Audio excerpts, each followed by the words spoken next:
tu es connecté, partage massivement ce direct.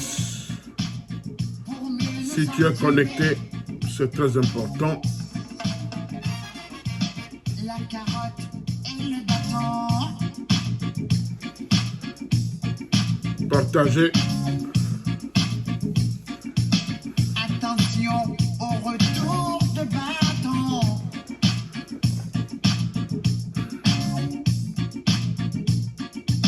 La paix sociale ne peut se conjuguer que dans l'unité.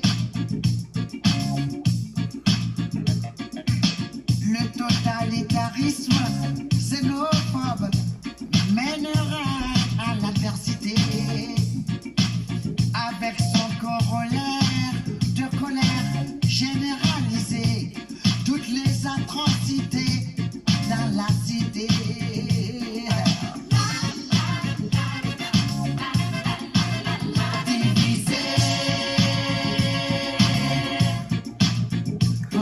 Partagez s'il vous plaît, partage. Si tu es connecté, partage. Invitez nos compatriotes. Pour mieux nous arnaquer, à vaincre sans péril, en triomphe sans gloire.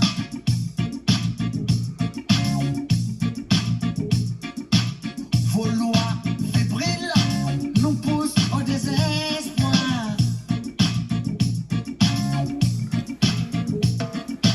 Je refuse l'exil, car Dieu est ma gloire.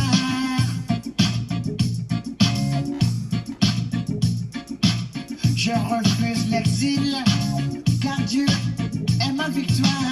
Partage, partage, partage. La carotte Repostez et le bâton. cette vidéo sur vos comptes. Attention au retour de bâton. Taguez nos leaders de partis politiques.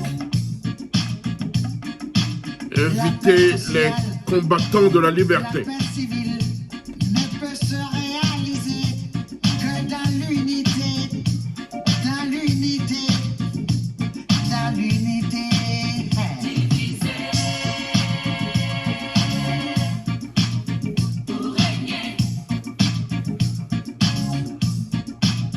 Divisé pour mieux nous escroquer. Divisé pour régner. Partage. Divisé pour mieux nous arnaquer. Ce n'est pas en cassant le thermomètre qu'on fera baisser la fièvre.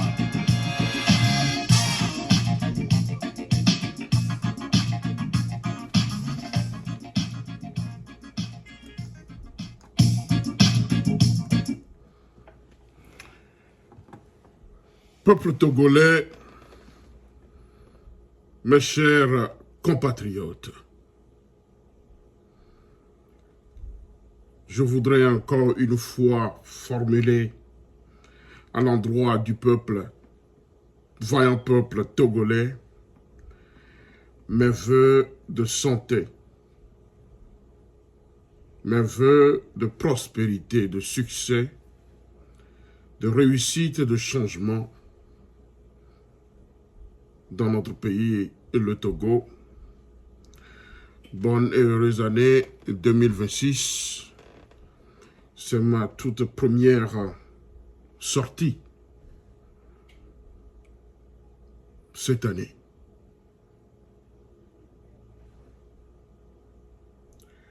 Mes chers compatriotes,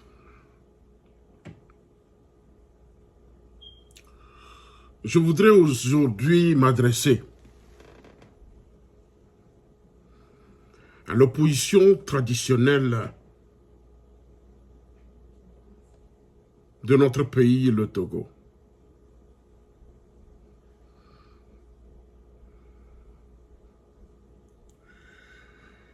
Et j'ai certaines questions très pertinentes à leur poser dans ce direct.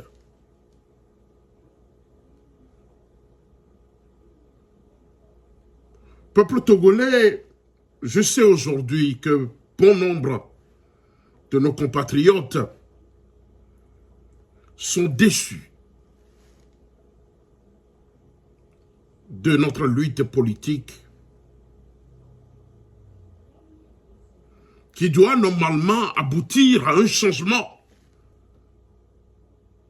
positif dans notre pays, le Togo. Et nous avons commencé cette lutte depuis 1990, en passant par la Conférence nationale souveraine. Et jusqu'à présent, le changement que les Togolais attendent n'arrive jamais. Certains leaders de partis politiques ne sont plus en vue aujourd'hui. Les Togolais ont lutté. Les Togolais ont laissé leur vie. Les Togolais se sont fait tuer, assassinés par ce régime de père en fils dans notre pays.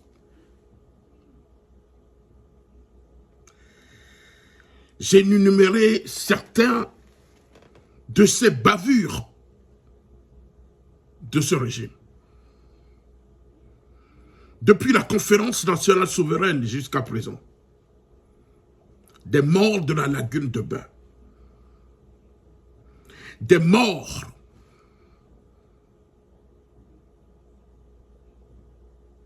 le massacre de Frère-au-Jardin,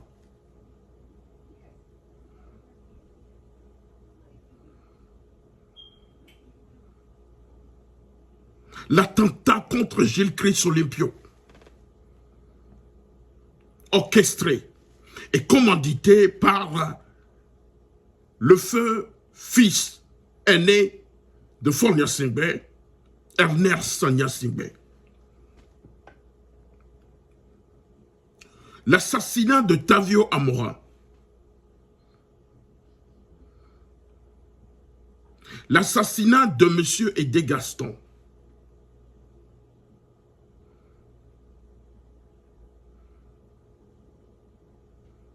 l'assassinat de Atouche Agbobli,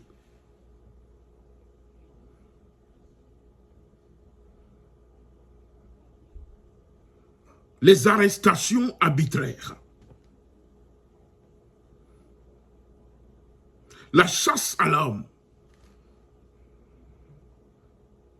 l'attaque contre la primature de Joseph Koko Kofigo, qui a fait de nombreuses victimes.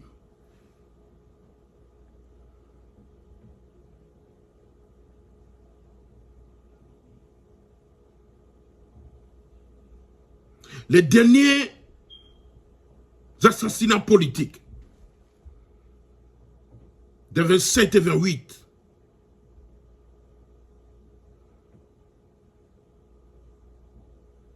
depuis le 6 juin que le mouvement M66 avait lancé la mobilisation dans notre pays.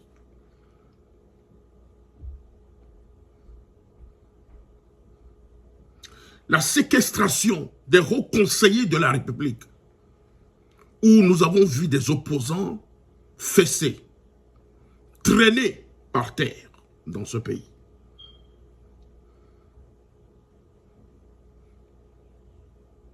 Les morts de 2005, après le décès du général Étienne Gnassingbé et Adema,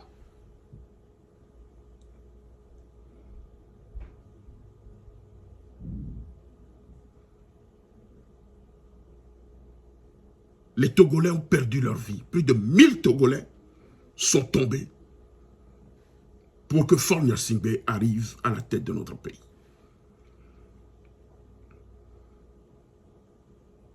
La disparition de M. Bruce, le directeur de cabinet de Monseigneur Podjo.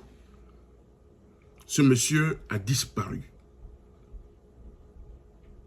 Il a juste fait sortir sa voiture pour se rendre au bureau et ce monsieur a disparu. Sa voiture est restée dans les rues et jusqu'à présent, monsieur Bruce, David Bruce, n'a pas été retrouvé.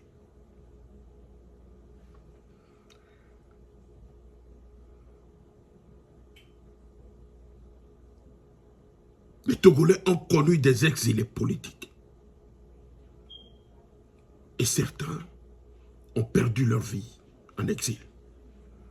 Je nommerai le docteur Agbeome Kodjo, ancien président de l'Assemblée nationale, ancien premier ministre du gouvernement et ministre plusieurs fois et directeur général du port autonome de Lomé.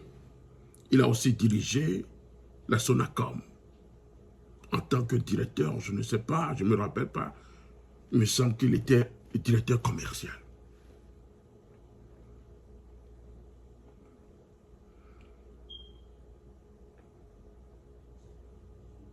Des exactions ont été commises dans ce pays, où des prisonniers politiques ont été violés, torturés par ce système. Et lorsque je revois ou je repasse ce genre de choses, je me demande pourquoi ces jeunes du RPT Unir ne comprennent pas ce que subissent le peuple togolais dans cette gouvernance dictatoriale de la famille Gnassingbé. Ce sont des faits. Ce ne sont pas des choses que nous inventons. Ce sont des faits. Ce sont des choses que les Togolais ont subies. Et continuent de subir jusqu'à présent. Le général Eyadema a gouverné le Togo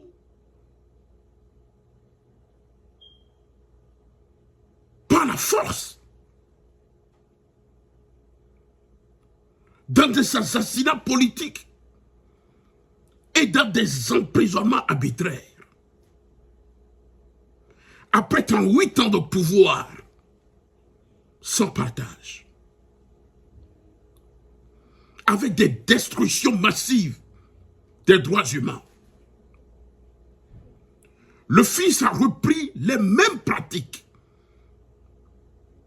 qui dépassent même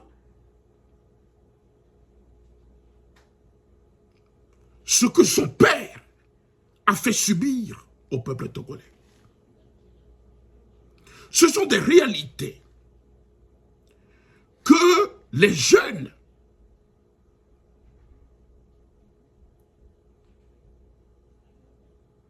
et les partisans du RPT Unir ont également vécu.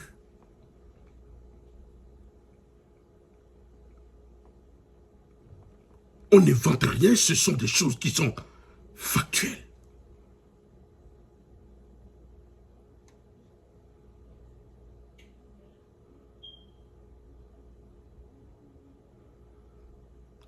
Et pourquoi pendant ces 35 années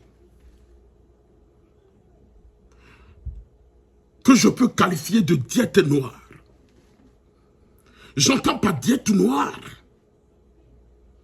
ces assassinats politiques, ces atrocités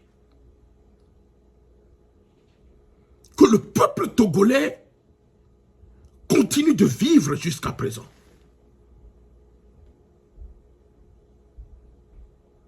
Et c'est dans ce contexte que je voudrais aujourd'hui m'adresser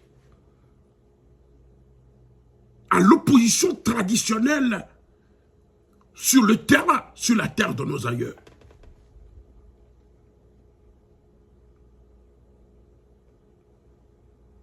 Je sais que le combat que vous meniez n'est pas facile.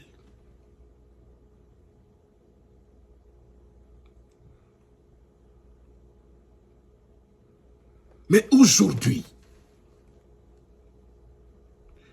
qu'est-ce qui vous empêche de faire ce combat avec résistance, avec détermination? Parce que c'est ce que les Togolais attendent de vous. Où vous êtes dans la résistance de combat politique, ou vous êtes dans la cogestion et dans la coparticipation avec ce système.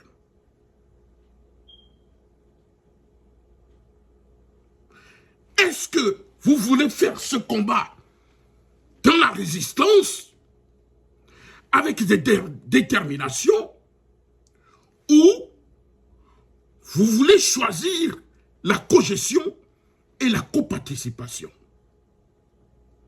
Si c'est cela votre combat, il va falloir que vous le disiez au peuple togolais. Parce qu'aujourd'hui, tout saute aux yeux plutôt, que vous êtes dans la nonchalance totale.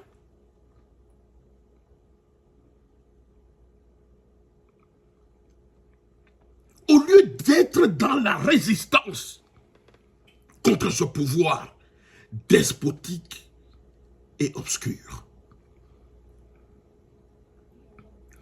Ou vous voulez vous contenter des postes de gouverneur, des postes de maire ou de postes de sénateur pour abandonner la lutte, on ne le sait pas. Aujourd'hui, disons-nous la vérité. Ne nous voilons pas la face. L'opposition aujourd'hui est inexistante dans ce qu'on peut appeler la résistance et le combat politique sur la terre de nos aïeux. L'opposition togolaise s'est réduite au rôle de spectatrice.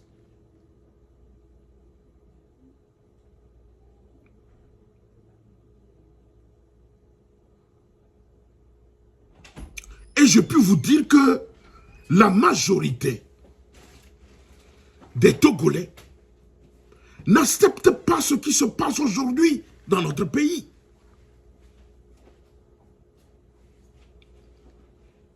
La majorité des Togolais n'acceptent pas. Ce n'est pas nous, dans la diaspora,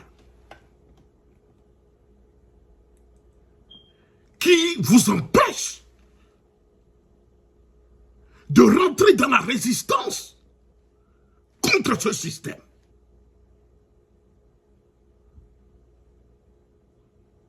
Parce que la chanson que vous chantez, à chaque fois, lors des débats politiques, j'avais débattu avec M. Amozou de l'ANC la fois dernière, et la chanson que vous chantez à chaque fois lors des débats politiques est que vous êtes en face d'un pouvoir verrouillé et que la diaspora vous a diabolisé au niveau du peuple. Or, ce peuple a été désabusé depuis très longtemps par vos guerres internes, des guerres fratricides internes que vous menez entre vous.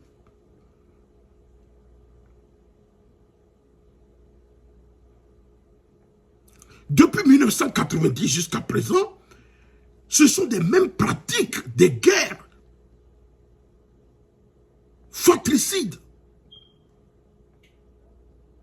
au sein de l'opposition togolaise. Ce n'est pas la diaspora.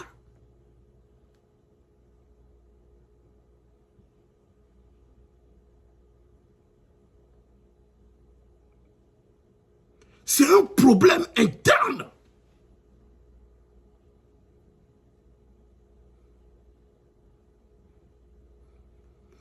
Et je vous pose la question de savoir aujourd'hui parce que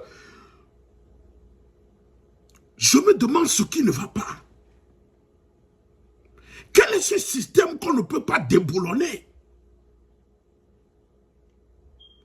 Et ma question aujourd'hui, c'est que qu'est-ce qu'il faut faire?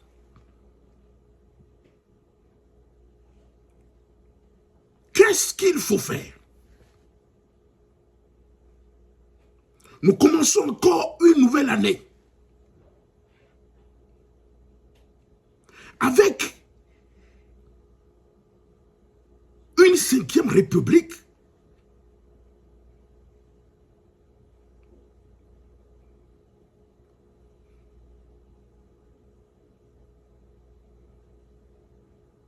qui donne le plein pouvoir à un Premier ministre qui était 20 ans président de la République.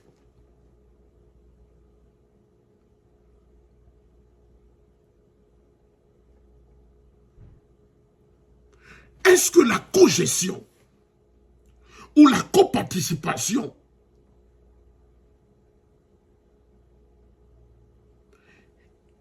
est la meilleure?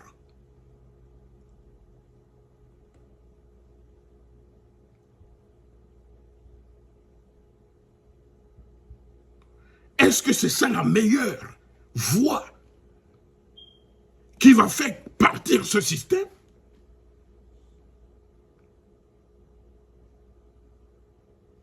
Parce que nous avons vu dans ce pays plusieurs fois ce système a tripatouillé de la Constitution, mais nos partis politiques acceptent toujours d'aller aux élections dans ce cadre, sachant que rien ne sortira de ces élections. Nous l'avons dit et dénoncé pendant des années. Mais lorsque Faure Gnassingbé a renversé la 4e République par un coup d'État constitutionnel, vous avez encore accepté d'aller aux élections en rejetant, bien entendu, le coup d'État constitutionnel. Vous avez accepté d'aller aux élections.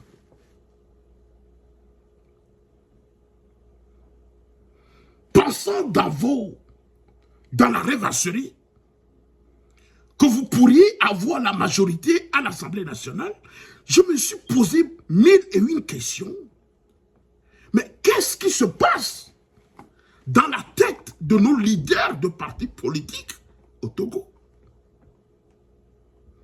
Et je me suis dit que cette année 2026, je ne vais plus me taire sur ces dérapages politiques dans notre pays.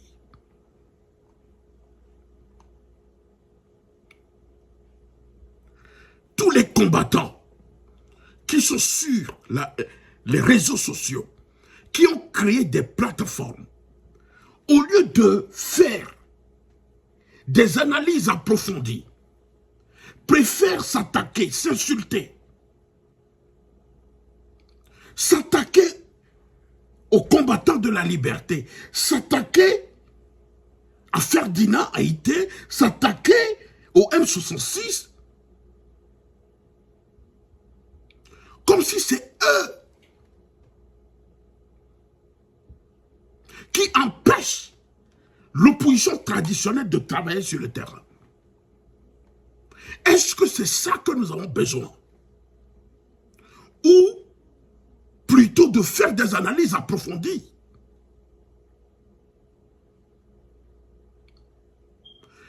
La fragilité apparente de notre opposition togolaise s'explique avant tout par un contexte politique incohérent. Il faut l'accepter. Un contexte politique incohérent qu'elle mène depuis 35 ans.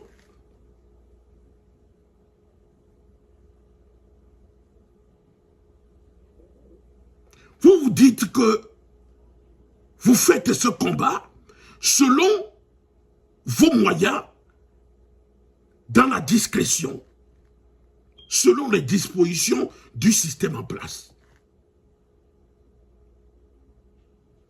Ça veut dire que ce système vous empêche de faire le travail et vous n'avez pas d'autre alternative pour contourner ce système.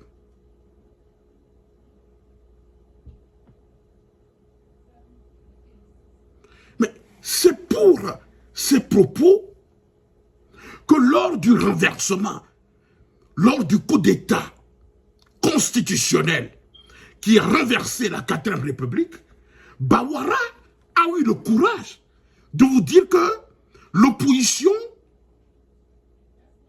n'a pas suffisamment implanté, n'est pas suffisamment implanté sur le terrain.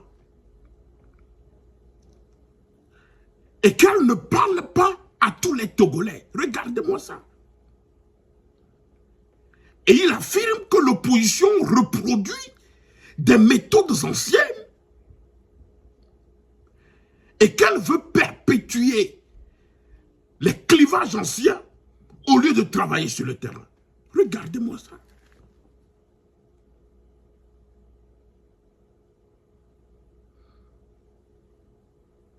Or, le RPT Unir ne pèse même pas. Ne pèse même pas 20% de l'électorat togolais.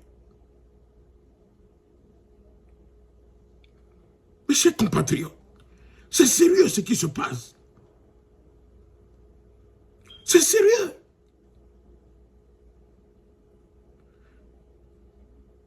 Ce qui se passe au sein de l'opposition togolaise depuis 1990 jusqu'à présent, est-ce que c'est le M66 qui l'a fait?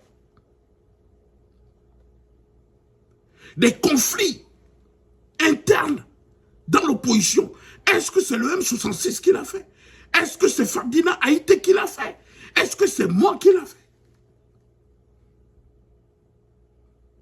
Quand je vois certains jeunes qui ne sont même pas nés en 1990, qui ouvrent des plateformes et qui racontent des bêtises, des sottises, et qui s'attaquent à des gens qui ne doivent pas s'attaquer, je me dis, mais qu'est-ce qui se passe au Togo? Nous traversons un moment crucial de l'histoire de notre pays. Et nous devons laisser certaines pagailles de côté. Et de faire des analyses approfondies pour voir ce qui se passe dans notre pays. Et conscientiser sérieusement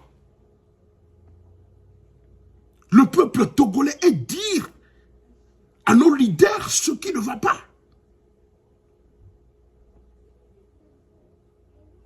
Je pense qu'arrivé à un moment de l'histoire de notre pays, Il faut que nos leaders de l'opposition traditionnelle comprennent la déception du peuple togolais. Au lieu de s'attaquer à la diaspora par certains petits esprits qui ouvrent des panels et qui racontent de n'importe quoi et s'attaquer au M66 et à certains combattants de la liberté. Il faut qu'ils comprennent la déception du peuple togolais et de la diaspora togolaise. Vous disiez à chaque fois que vous faites de votre mieux. Bien entendu, vous faites de votre mieux. Mais moi, je vous assure que vous ne faites pas assez.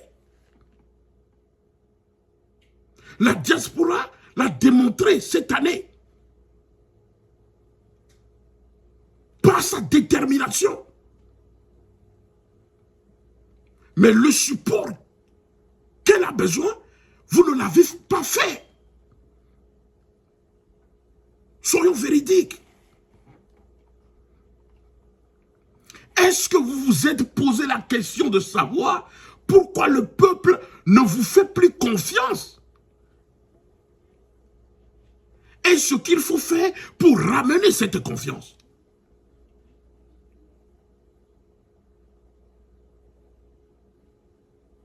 Le peuple vous reproche d'une manque de patriotisme, d'une manque de cohérence, d'une manque d'objectivité et d'une manque de résistance face à l'adversaire qui est Faure Gnassingbé et le RPT UNIR. Il y a beaucoup d'exemples que je peux donner ici.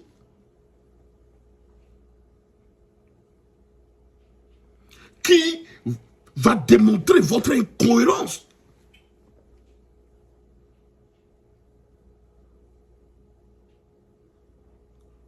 Je vous donne un exemple. Lorsque Faure avait renversé la 4e République par un coup de force, quel était votre intérêt à participer à une élection biaisée d'avance sous ce régime? Bien que vous rejetez la 5e République de toute votre force, par des condamnations d'ici et là, qu'est-ce qui vous empêche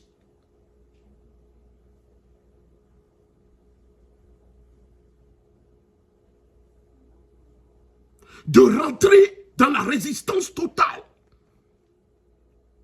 pour en découdre avec ce système, au lieu de participer à une élection dans le renversement d'une république que vous avez rejetée par toutes vos forces? Un autre exemple. Un monsieur de Robert Olympio, membre influent de l'un des partis d'opposition togolaises, j'ai nommé ANC, démissionne du parti à la surprise générale et a été élu sénateur avec la bénédiction du pouvoir RPT UNIR, tandis que d'autres figures de l'opposition, à l'instar de Tchassana Traoré, ont été nommés au Sénat par le despote et sanguinaire de Faure Gnassingbé. Un autre exemple d'incohérence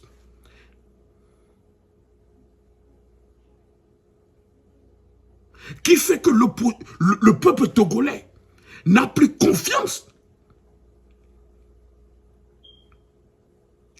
À peine Patrice Lawson, premier vice-président et cofondateur de l'Alliance nationale pour le changement ANC, a été inhumé.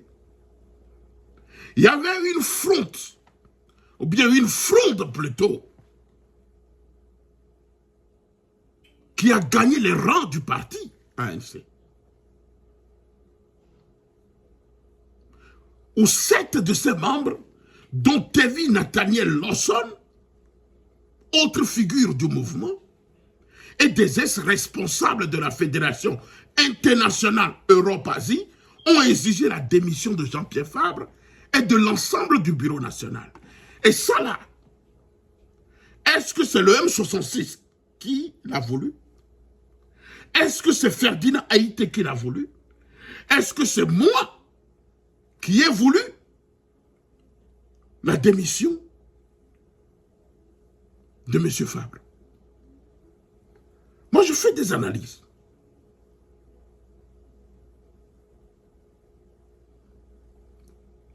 Donc, nous avons une opposition coincée entre un pouvoir verrouillé et des citoyens désabusés. Vous nous disiez que vous évoluez sur un terrain miné où chaque prise d'opposition peut être lourdement sanctionnée, bien entendu. Donc, dans ce contexte, cela veut dire que vous ne saurez un jour retrouver la voie à un autre chapitre pour mener cette lutte. C'est ce que vous voulez nous dire, ou c'est ce que vous voulez nous faire croire? Ce sont ces genres de déclarations qui vous condamnent, qui vous fragilisent et qui vous discréditent au niveau du peuple togolais. Moi, je vous dirais sincèrement aujourd'hui qu'il y a un déficit de débat politique, tant au sein des partis politiques qu'au niveau de vos sympathisants également. Ces sympathisants à qui vous ne donnez jamais la parole de contredire vos leaderships dans des conditions satisfaisantes.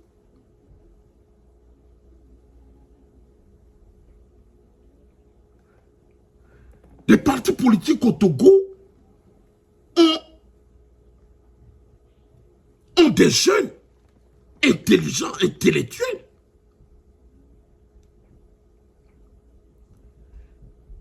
qui peuvent s'exprimer, qui peuvent donner leur avis. Mais est-ce que vous leur donnez la parole?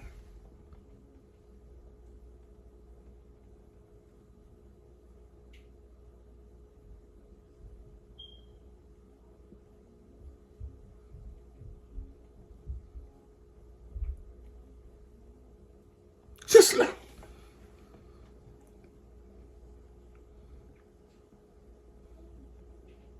Il y a une nouvelle génération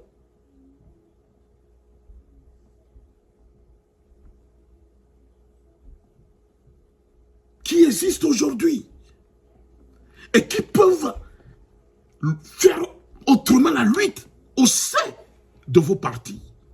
Mais vous ne leur donnez pas cette chance-là. Aujourd'hui, Jean-Pierre Fabre a 74 ans. Certains des leaders d'autres partis ont également cet âge-là, qui dépasse cet âge. Ajoutez 6 ans, si vous ne faites rien pour faire des guépis Fogna-Sibé, ajoutez 6 ans.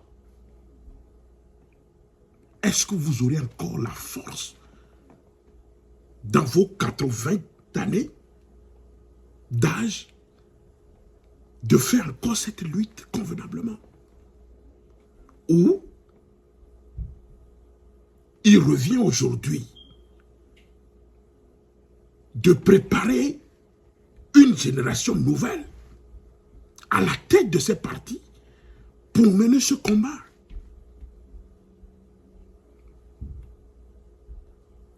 Vous avez vu vos aînés qui étaient partis de cette terre, comme Edem Kodjo à Koibo. Aussitôt, ces personnes ont quitté. Vous avez vu ce qui s'était passé dans leur parti politique, et spécialement le quart de Maître Aboibo.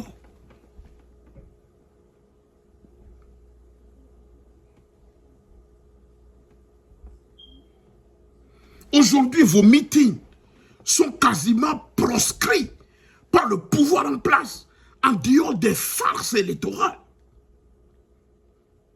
Nous avons au Togo des intellectuels et universitaires qui sont rares à prendre aujourd'hui la parole dans l'opposition, à l'instar de toute la société civile.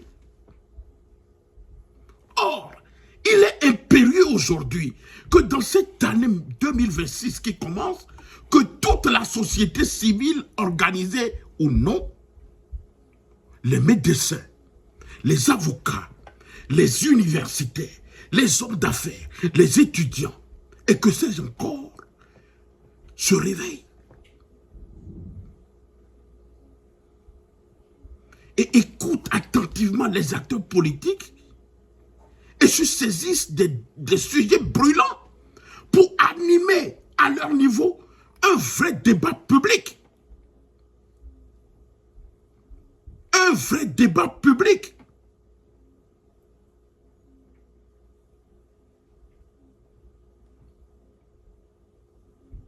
Cela peut se faire même sur des panels.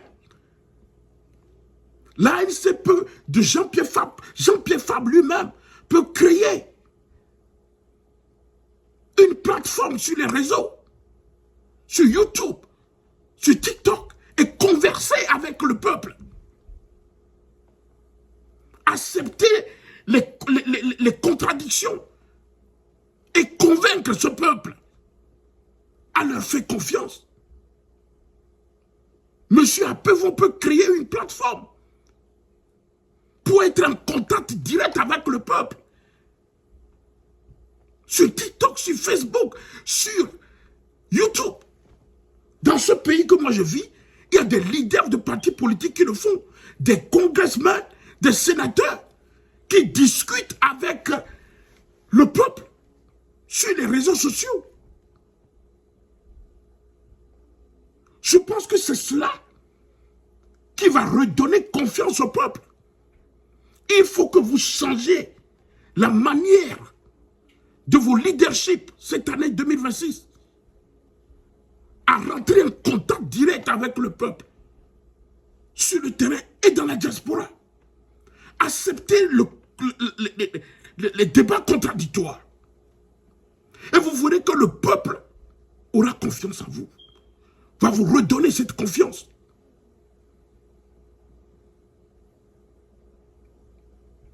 Monsieur Apevon, bien Jean-Pierre Fabre, vous pouvez créer une plateforme, ne serait-ce 2 fois par semaine.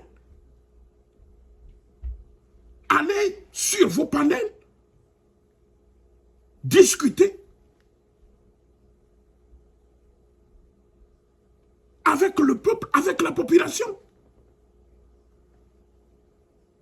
Et accepter à répondre à des questions. C'est là que le peuple verra qu'au moins aujourd'hui, il y a une transparence dans le débat public et politique dans notre pays. C'est vraiment nécessaire cette année.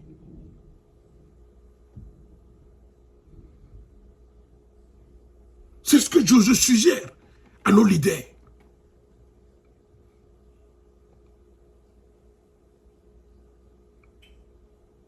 Et cela est important. Cela est vraiment important. Parce que le système utilise des moyens pour vous contrecarrer. Vous pouvez utiliser ces réseaux sociaux pour vous exprimer, être en contact avec le peuple, accepter de répondre aux questions. Ne serait-ce 1 heure, 2 heures dans la semaine.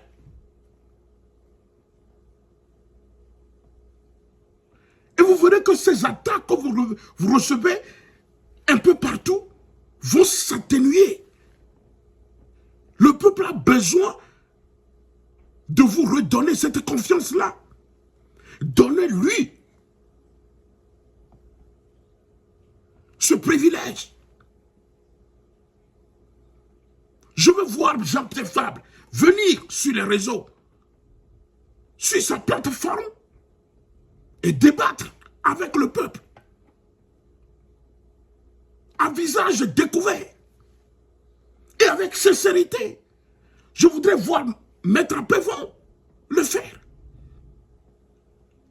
Je voudrais voir d'autres, Madame Adjamagbo, le faire aussi. Et avec le M66 et les autres combattants de la liberté dans la diaspora,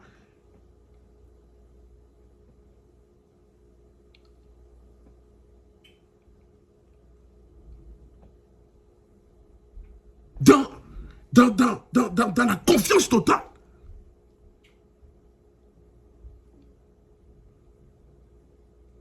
Nous mènerons ce combat vers la victoire.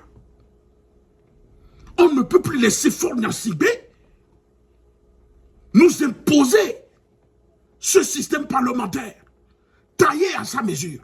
Non, nous devons arrêter ça. Nous devons arrêter ça.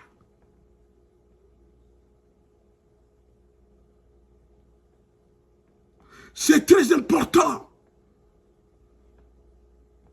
Je suggère cela à nos leaders pour conscientiser le peuple, éduquer le peuple dans une résistance déterminée contre ce pouvoir despotique du Togo. Conscientiser le peuple à travers leur panel sur la réalité que vit notre pays. Ne serait-ce deux fois par semaine. Parce qu'on ne peut plus donner de gap de temps à ce système despotique sur la terre de nos aïeux. Depuis 1991, et pratiquement sans interruption, notre opposition conventionnelle n'a pas cessé de dialoguer avec les tenants du pouvoir pour enfanter des accords cadres, ici et là. Des accords cadres Miss paritaires, ici et là, de Ouagadougou, en passant par Colmar et tout ça. Et que sais-je encore?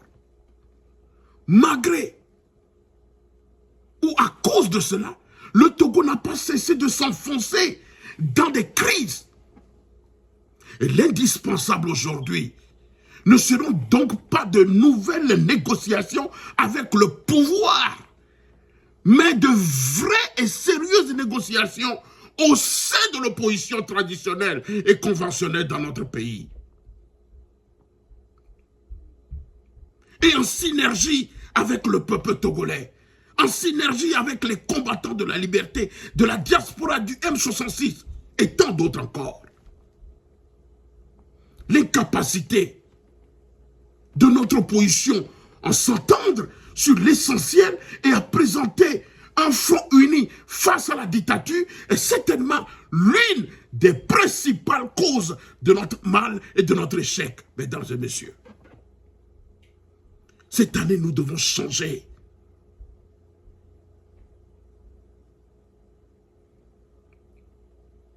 Nous devons changer la direction de notre combat. On peut s'entendre à ce que de nouveaux leaders émergent cette année dans notre combat que nous menons. Mais pour l'heure, il faut composer avec le mouvement du peuple, le mouvement M66 et la diaspora togolaise pour qu'ensemble, nous menions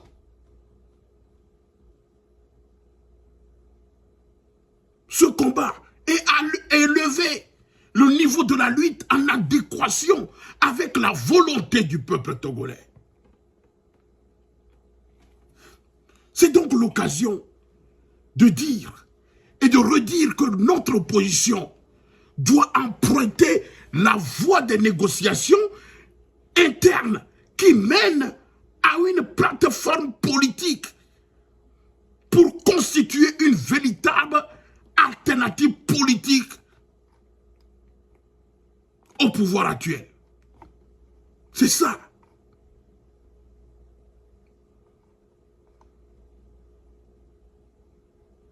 Le pouvoir unir vise à utiliser ce tour de passe-passe de renversement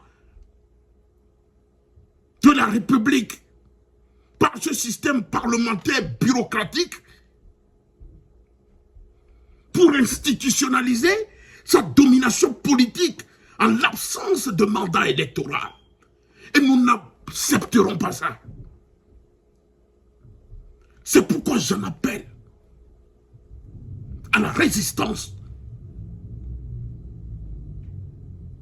de nos leaders traditionnels d'opposition dans notre pays.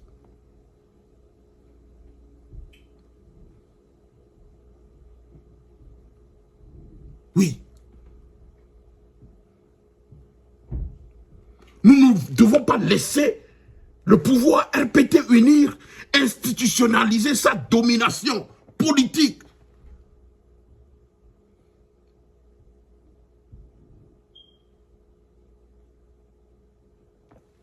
En l'absence de mandat électoral qu'il a refusé au peuple togolais. Parce que si par nonchalance,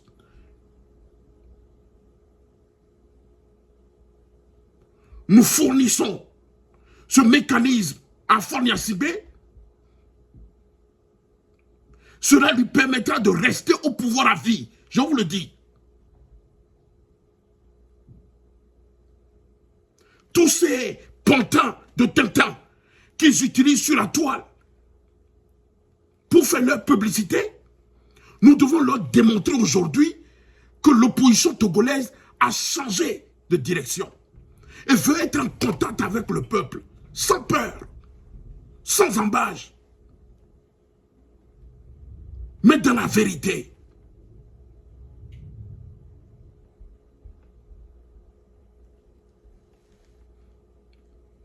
Oui.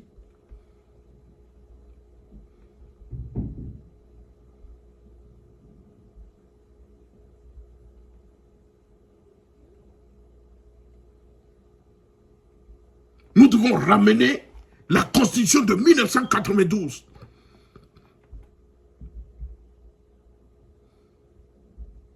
Et reconstruire notre pays. Et cela se fera par le départ de Fagne Sibé du pouvoir cette année.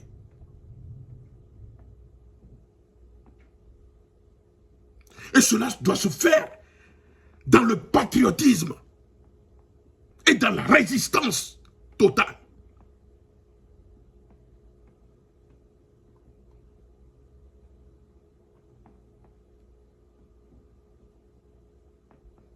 Vous ne devriez normalement pas participer aux élections en 2025.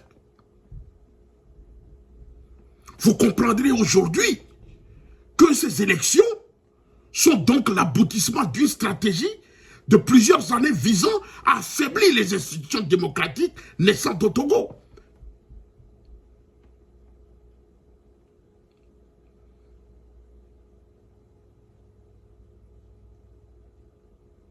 C'est ce qui a permis à UNIR de supprimer les moyens légaux d'exercer les droits fondamentaux de la libre expression dans notre pays. La libre expression de réunion et du suffrage. Ce système despotique a déjà coûté très cher à notre population. Et nous ne devons plus permettre à ce système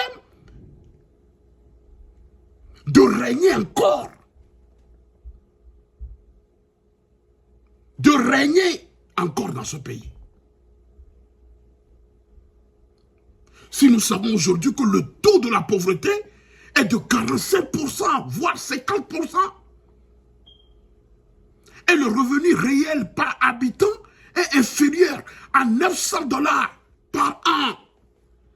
Ce qui fait du Togo l'un des pays les plus pauvres de la région, avec une dette publique de 68%. voire 70% du produit intérieur brut. Et les investissements étrangers directs limités.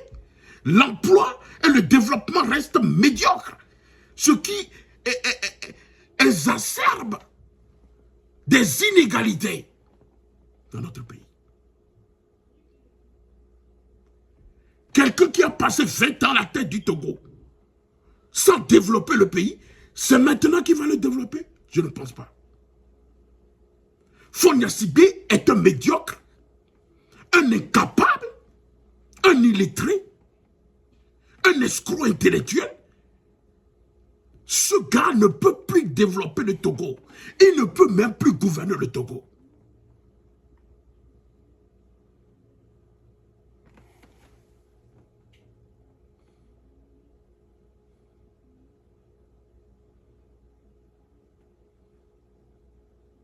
Les Togolais sont à chaque fois étonnés que nos leaders n'arrivent pas à s'entendre pour faire partir ce système.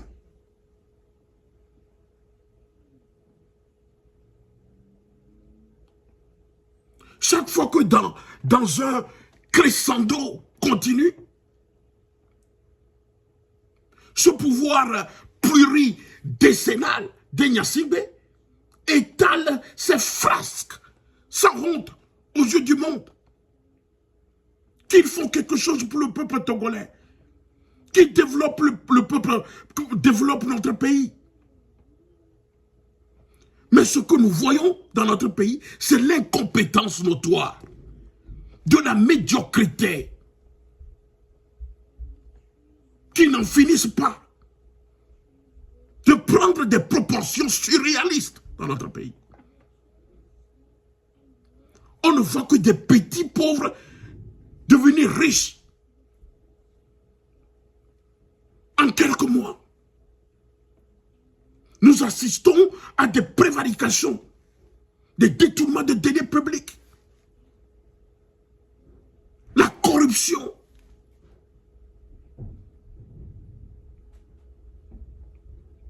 C'est pourquoi j'en appelle à la conscience de nos leaders de partis politiques à s'unir avec nous pour que nous puissions mener ce combat.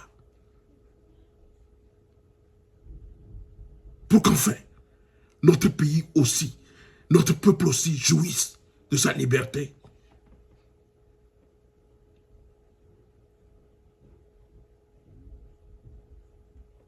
Je vous le demande au nom du peuple togolais. Mes chers leaders de partis politiques, faisons quelque chose ensemble. Faisons quelque chose ensemble avec le M66 et d'autres combattants de la liberté pour que nous puissions sauver notre patrie. Je vous remercie.